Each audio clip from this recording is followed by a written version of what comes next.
Hi everyone, and welcome to another episode of my live cash game Play and Explain series. At the moment, we've got 4 tables of 500 up, all pretty soft tables, like a couple of really good spots at the table. So hopefully, yeah, we'll get into some fun spots against some recreational players. Starting off with King Queen suited, though, we're going to go for a cold 4 bet. Don't need to make this super big. Basically just like click raising when we're coming in for a cold 4 bet.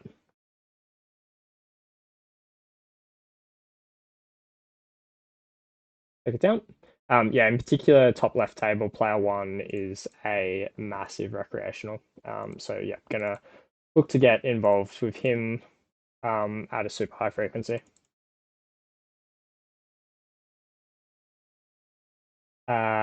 Yeah, and I think we'll look to 4 bet this hand.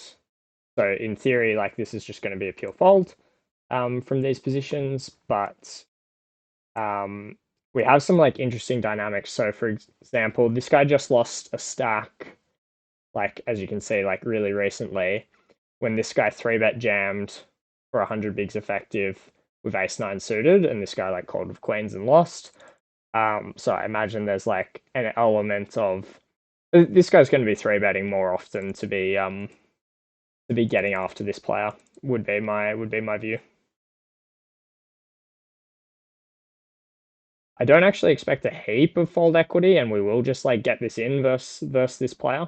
Here with the nines, but we do take it down this time. Like yeah, we are just getting it in against the recreational, because I think he is going to be wide enough. It's a bit grim if player three then jams over the top of us. Like if it goes fold and then jam, we probably should fold. Okay, we're going to 3-bet the king 10 suited, hold the 7-5, open up kings. And with the aces, probably coming in with another cold 4-bet. Like this guy again is like playing short stack and super aggro stacks stats. Like it might be the same player, but I haven't like sort of observed whether that's the case. Like I haven't seen tendencies to suggest that they're the same. Just going to make this 21 big blinds. Okay, Jack 10-6. I think we can play big bets here as our strategy. I think that's going to perform quite nicely here. Unblocking all the top pairs, plenty of draws that villain can have that can call.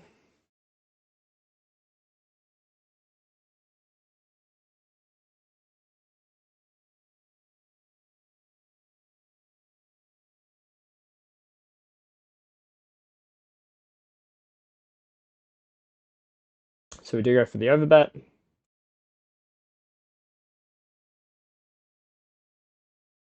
And face a tank and face a raise, like a massive raise. Interesting. So immediate reaction. Hmm. I think I'm gonna jam over the top and just get this in, but versus such a large raise, I think it's gonna be more weighted to strong draws. I think there's gonna be some top pair. We're not dead against 2 pair either. I think it's close. I'm not in love, but yeah, there's some of this top pair. Um, I think like I'm actually more willing to go. Well, I mean, when he like makes it so large, we're just like incentivized, to fast play the hand. I think more often than versus the small raise. Um, okay, pocket eights here. We, I think, probably want to just call and let the big blind come in and make mistakes. Just going to fold the 10-9. We want the big blind to come in. He's also going to 3-bet at some frequency. And like we're going to see a bunch of donks here from big blinds, which is sort of what we've experienced. Obviously on this ace 7-7, if it goes like donk call, we're just going to have to fold. But if he just leads out, we can just like call down 3 streets if we want to. Yeah, we're going to throw out the king 8 suited here. Um, can we small bet? I think we might want to small bet. We're going to get floated from the recreational a bunch, and we're going to fold out the big blind. Sorry, the under the gun. You know, when they don't have like when they just have like queen jack and those type of hands. Um, is probably what I'm hoping for. To sort of just isolate the fish. Obviously, also betting third pot, taking it down is quite a nice result as well. Okay, so we three bet the king eight flop top pair on a monotone boards. I imagine we are going to. We're quite deep as well, so I imagine we're just going to play like a super high frequency check, like so deep on these, monotone boards. A really quick snap check. I think our choice is probably still to just check. I don't think we want to start bluffing at all. And we face another really quick check. I don't think we can value bet. I think our hand is too strong to bet. We're hoping to just like run into ace queen that doesn't want to bluff, pocket sevens, ace five that doesn't have a club, those type of hands, and sometimes win, often lose. Yep, take it down. Yeah, I don't think we can value bet, and as I said, hand is way too strong to bluff. Jack 5-3 against a pretty aggressive player from what we've seen. We're just going to like go into check call mode, BVB, and just like against someone who's so aggressive, like probably just never folding this hand would be the view. And like not folding it really on many runouts either. We're just going to gambit that villain is going to find too many random stabs once he faces check. That he's going to barrel off at too high a frequency. And it's not an amazing card, but as I said, my intentions will just be like to keep calling it at a pretty high frequency, unless we face some absurd sizes.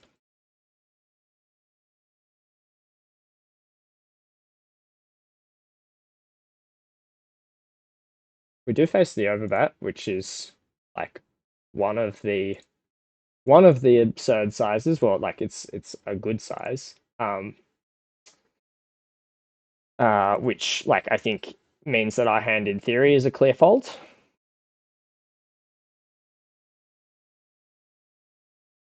And so then it's just like whether I want to exploit from that. I think I'm still keen to exploit from that and just like call down. Because I mean, yes, like I guess then the question is what's he building his value around? And I guess the challenge is that often players won't build their value around Queen Jack here for this size. They'll bet smaller. And so then they're carrying less value through for this size. I'm going to call. And I'm going to call river. Like, once I decide to exploit call this turn, I am going to be loath to fold river, right? Like, I think if we're going to be folding river after we've exploit called the turn, then we should just fold the turn. So yeah, on this spot we're just going to call down with the read that we think villain's over bluffing. For what it's worth, we also now like block 8-9, which was one of the draws that came in.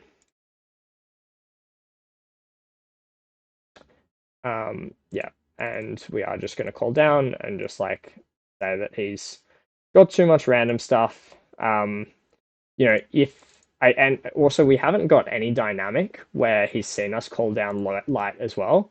And so it's going to be a bit disappointing if we see like King Jack here and he's just like taking us to maximum value town, because that's sort of the hand that we really don't want to see. Like if he's got pocket fives, it's whatever, right? We just lose, but we don't want to say like King Jack. But I don't think there's a reason that we think we're going to see this super often. Yeah, okay, pocket threes. I mean, again, we don't really care about the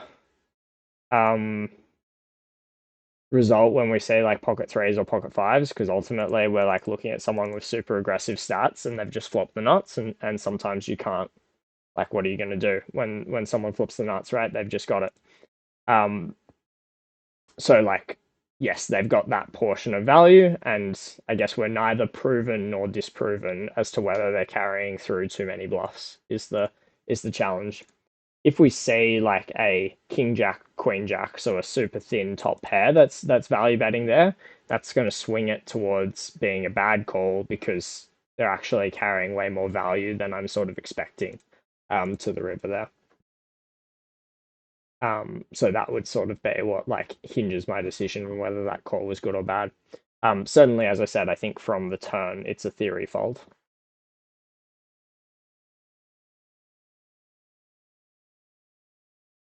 So unless we like have a read, have a leaning, we should just fold turn.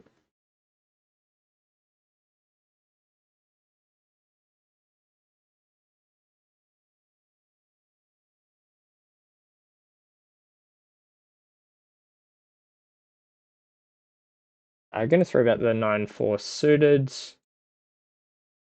Just looking at the previous hand where he delayed to river, delayed to bluff river, which is like fine. Three betting, opening up the ace three, and good spot to have pocket tens here. I think again we like exploit just call here and allow the small blind to three bet at like a reasonably high frequency. Like I think we make all our EV in this hand from the small blind player, and so we just really want to encourage this small blind player to get out of line. And so we're like sacrificing a bit of EV by not three betting this hand specifically against player four. But I think we're making that up from player one's like three betting frequency. So obviously, like this line where it's just gone open call and everyone else folds, this line sucks relative to if we'd three bet it. But as I said, I don't think that matters. I'm going to start with big bet in the top right, fold the queen three, and open up the ace king. And yeah, a bit annoying facing half pots on king queen four. And we just fold already. Do we need to continue with the diamond? I think it's close. I think fold is probably okay. Probably okay, but it's close. We turn the effective nuts. Like if he's got 6-3, we're going broke. I think we're just going to take pretty aggressive sizing structure here. Build it around B175 and look to jam rivers. Open up the jack 10, and we do get a fold, and fold the jack 7. So typically if we're 100 big blinds deep, I'm just going to play jams in the bottom left. 140 big blinds deep, we can't play jams. So I think we are mainly going to proceed with 4-bet here. And I guess we 4-bet slightly bigger than normal. Fold the jack 9, can't fold versus this min 3-bet, like this is just a super recreational sizing. We've just got notes. We've got notes that he already 3-bets too small, so we've seen that before, and we know he's a calling station. So we're just going to make a pair and then like not fold because the 3-bet sizing here is like generally pretty weak. Just like yeah, it's not polar towards super nuts. And villains here are going to like bluff 3 straights with ace king ace queen too much, I think, as well. And just have a bunch of other like random hands. So when we flop top pair here, like yes, we're like, and we're not loving life like 255 deep if we face like 3 straights. So you know we can't just like blindly call down every run out. But yeah, against someone we flagged as a recreational, we're not looking to do a heap of folding. Particularly once we say this half pot on turn. This half pot sizing is essentially a green light that we have the best hand most of the time. From recreationals, it's a super weak sizing. As I said, if we face like 30 big blinds here, we're like aiding life. But we're really happy versus the 14.7. Yes, I think we can raise and like click raise versus like ace king, ace queen here. And deny some equity, but I think it's probably better to just like close our eyes, hope we don't see an ace, king, or queen, and call river. When we face check, like again, I think we have the nuts. I'll be really sad if we see ace jack here, but I think we should reopen. I think we should reopen small to sometimes get heroed by ace king, and sometimes induce. and I don't think we'll get ace jack to like re-raise into us. So I think we're just going to get the bluffs to be induced here. And like also like ace jack just calls and we only like lose another like 8 big blinds or whatever. We do get snap called, so I mean I guess like ace king. Okay, pocket tens, which is fine, whatever. Um yeah, sure, probably can't fold for that size when clubs miss.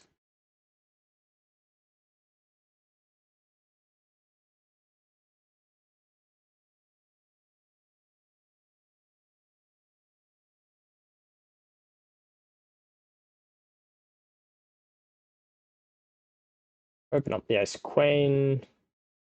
Gonna have to evaluate. We've got a new player at the table. Assuming that they're not super nuts, then like we'll probably leave the table. Um, so we open from the hijack effectively. Um, this is just going to like, I mean, it's pretty close in all EVs to be honest. Like against someone who's under three betting, we should just fold. We can four bet, we can call. I think I prefer four bet.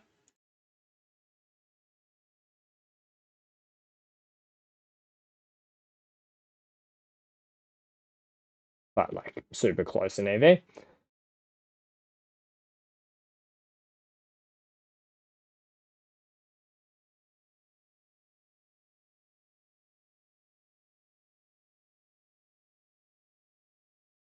Gonna have to fold the 4-8 suited versus the 3 big blind open. We can like consider small, we can consider call versus smaller size, but not versus 3 big blinds.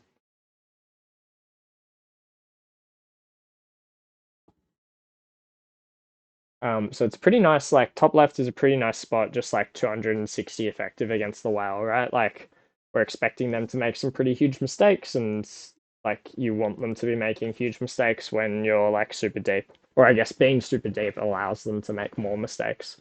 So it's a pretty high EV spot, other than the fact that he's on our left and not like directly on our right, which would obviously make the spot better.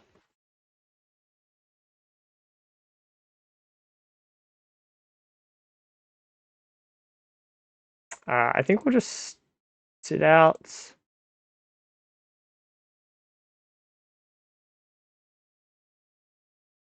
Yeah, I think we'll sit out here. Look for a different spot.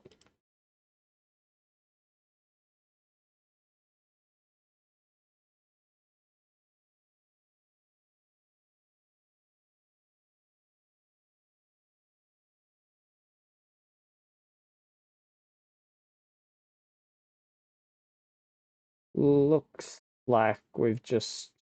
Did we get dealt into the same spot? I missed whether this guy was like 240 bigs. We'll just like chill here for a little bit, see if anyone looks recreational. Well, there we go. We've got someone buying in for 30 bigs.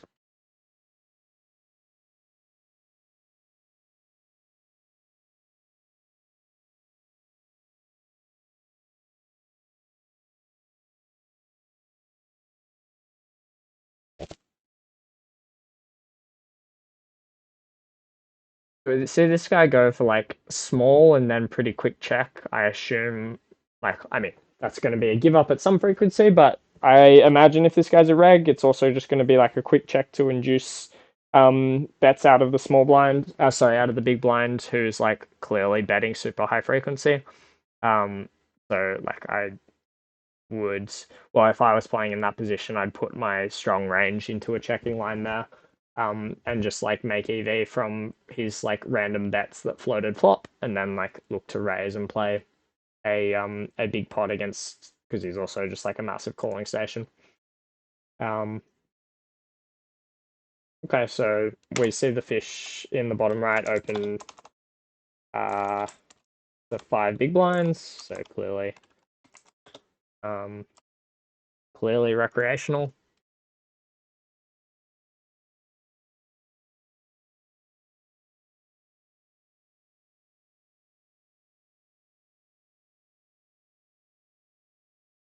And top right as well, we'll need to consider whether we want to find a new table.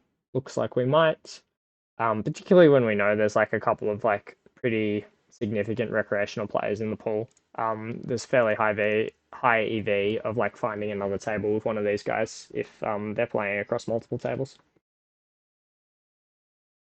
Definitely, um, like I get a lot of questions about like the quality of the ignition pools, and they're certainly not great with all of the bots collusion that goes on, particularly at the higher stakes games. And so ultimately, like win rate is going to be derived from finding like recreational spots, as opposed to, you're just going to lose money if you ultimately spend your day playing against a bunch of people who are cheating.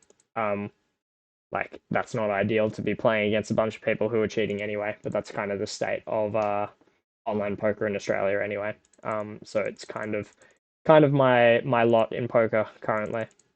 The king three suited, I think just let it go. Like I was considering getting out of line for a three bet, but probably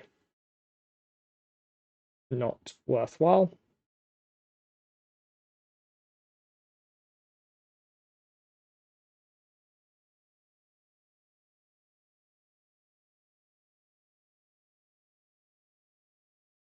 Gonna take a look at how this guy made his stack, which looks like he's made quite recently. What like whether it came, looks like it may have partially come from the recreational.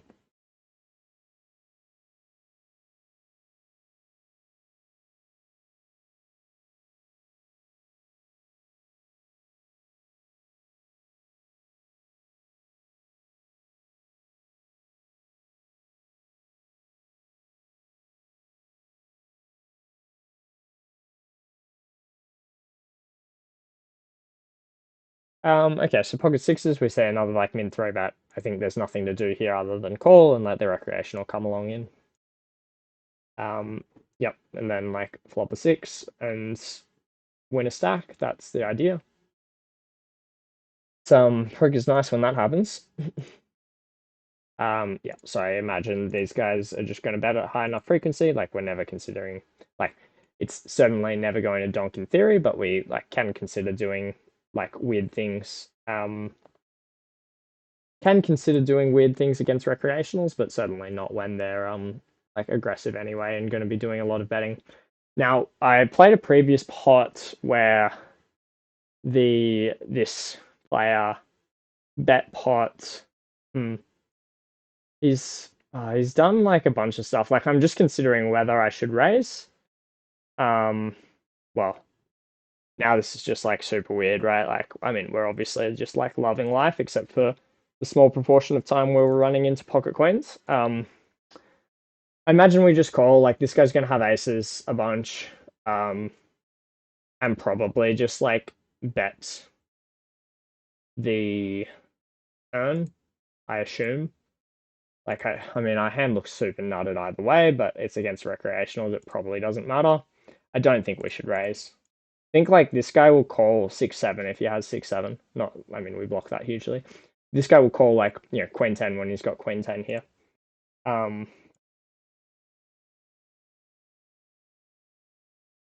he may also like jam queen 10 here as well, which would be sick.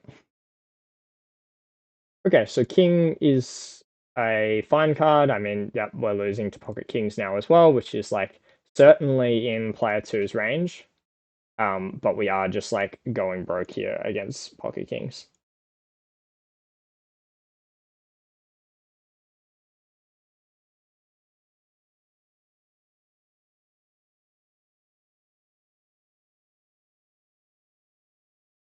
We get the donk, the really quick call. Oh, I mean, it's like, I mean, I just don't want to call and then like have it check through, but also like, how can we jam? And I mean, I guess we just have to call. This is a six spot. We're gonna play a super deep spot. Um, Maybe I do need to raise.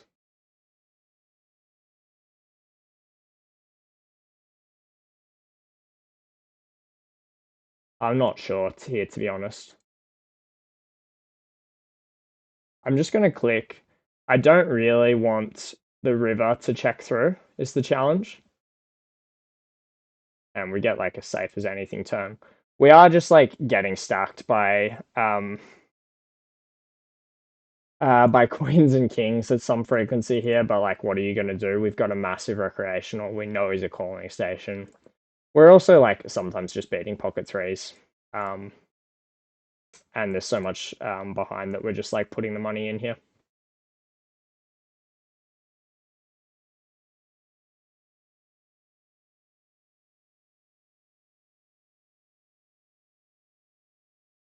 And we do take down, wow, a 600 big blind pot. That's fairly insane. Like I imagine we're just like up against aces that can't fold. Like the guy is also recreational. Yeah, okay, he just has aces. Um, yeah, like we're kind of expecting that from a recreational, right? They don't know how to fold top pair.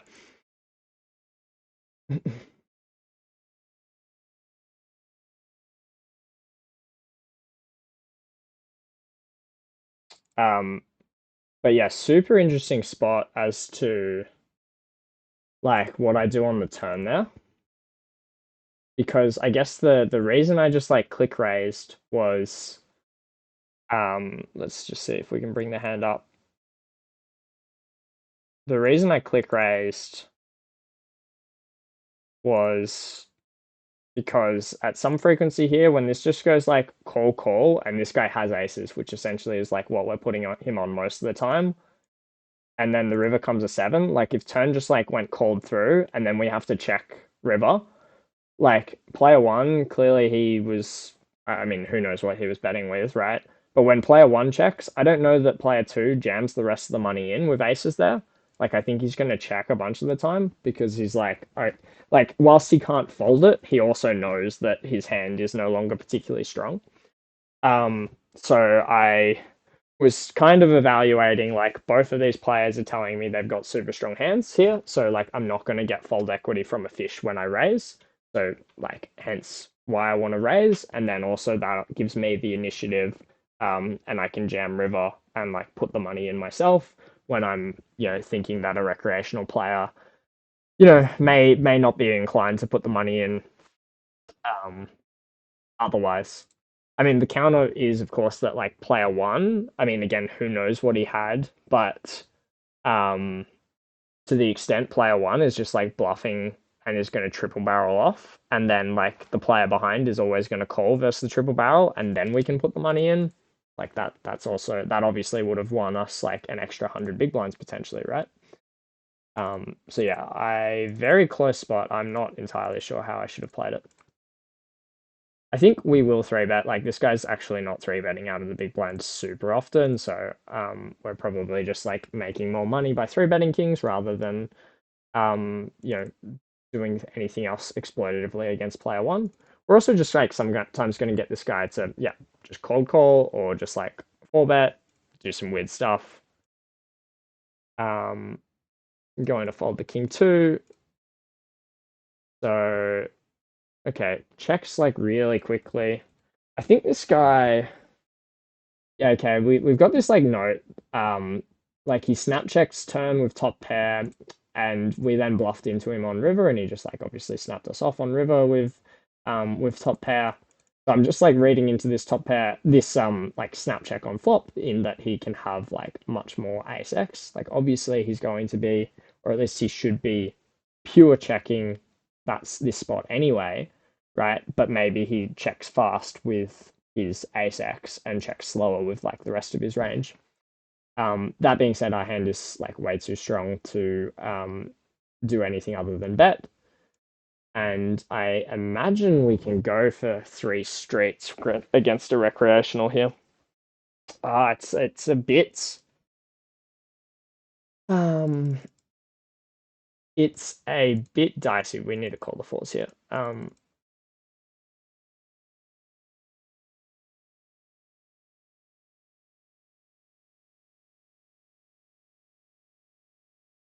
I think I just like half pot again. So the cold calling region.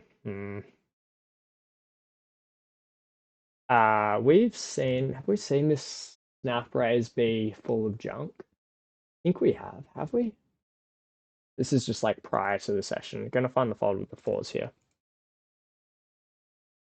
I think this can also be pocket tens, pocket nines, so I'm not folding turn. And then not folding turn.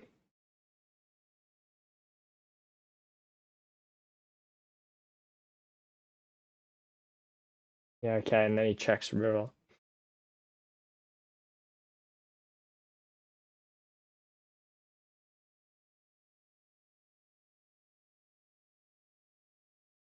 This is close.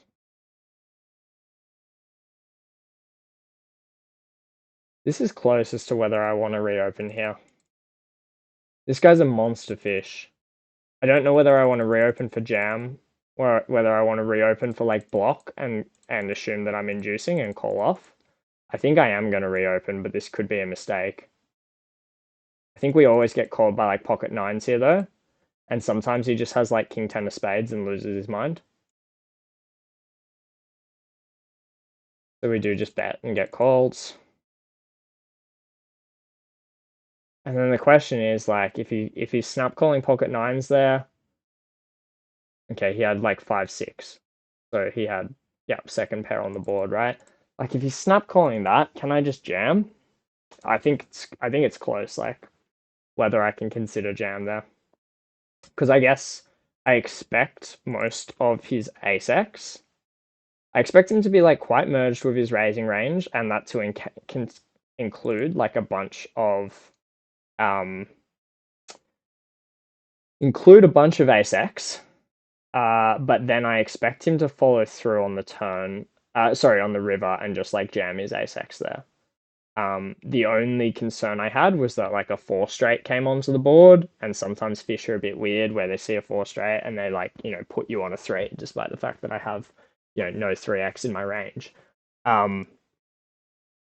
I think, should we call this with the recreational in? This is close. I think we just fold. We also are just like dominated by some of the recreational's calling range here. And like dominated by a huge part of the buttons range, obviously. That's a shame for the recreational. Hopefully he rebuys. Yeah, like I guess that was part of the reason of folding the Jack 10, right? Like he's got a bunch of, Queen 10, King 10, those type of hands. Unfortunately, the recreational is no longer, unless of course he just like rebought really quickly. What was I saying? I think I was saying, yeah. So I expect most of the trips to Jam River after they click raise turn. So if that assumption holds true and he does just Jam River with his ace X, then we have the nuts with pocket kings by the river, and so then it's a question of how much of his range is random garbage that we can induce by betting small, which is like what we did, versus how much of his range is like pocket pairs. And then also a question of does he call shove with his pocket pairs? And I think the answer is probably yes. Like if he has pocket nines there, I think he's just snapping me off versus jam. So yeah, it's if the assumption holds that he bets all his ace X on the river, then I think we should have jammed. But it's not clear to me that that assumption's true.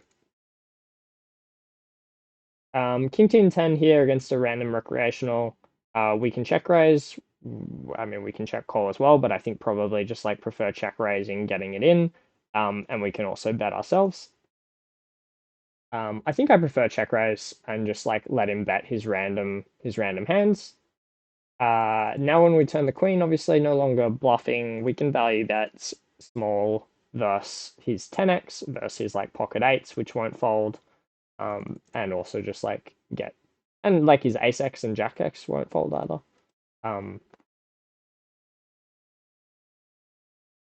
Going to call the queen 3.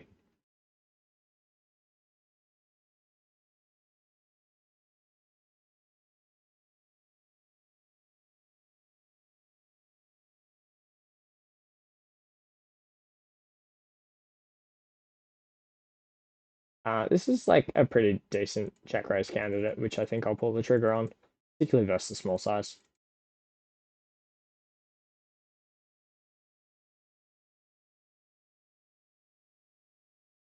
Just like assuming that for the small size they're betting range, and like yeah, they don't really get to bet range. Like yeah, they can bet like a lot, but not range. And so if they are betting range, like they're going to struggle to defend properly against check raise here, and then the hand like plays quite well on a lot of turn cards, right? Like when we turn trips, it's super disguised, super nutted hand. We can turn, like the queen turn is super good for our hand as well. Um, like both of those are going to allow us to like win a full stack sometimes. And obviously like diamonds give us additional equity to keep barreling as well as nines and tens, right? So hence why it's a good candidate.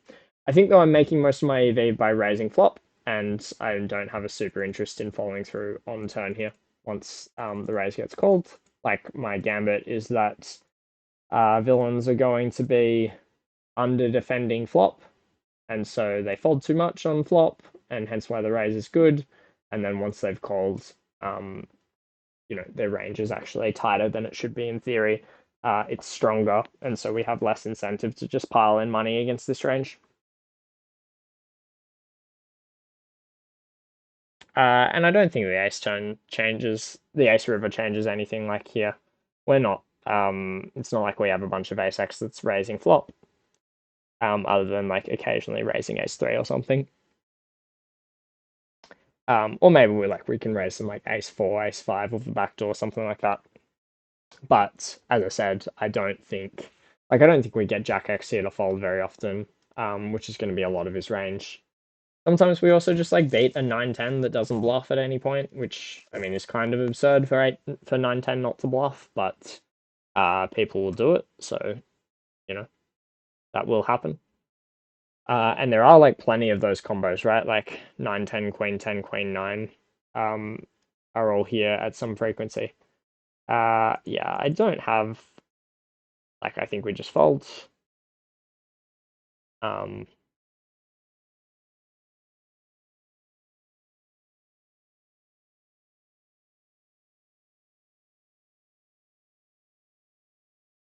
do we just fold? I wish I had more time bank. I'm gonna fold because of my time bank. I guess the queen's also like a pretty bad card to have. I was just like wondering about all the like there are plenty of missed draws, like 9-10, 9-7, Queen 9, Queen 10 or something. I think they were all missed draws. Anyway, there are like plenty of those combos that he can get to river with, and like I'm not sure what he reopens there as a value bet. Like he doesn't have that much ace x that he's value betting. I'm not sure. Um, yeah, it's yeah. Potentially, we could consider call. As I said, I don't think the queen's a great card because the queen of diamonds is probably one of the cards that he defends with as a sort of float on flop versus our raise. So and so then I imagine like the queen of diamonds to be like one of the cards that's bluffing a lot on river.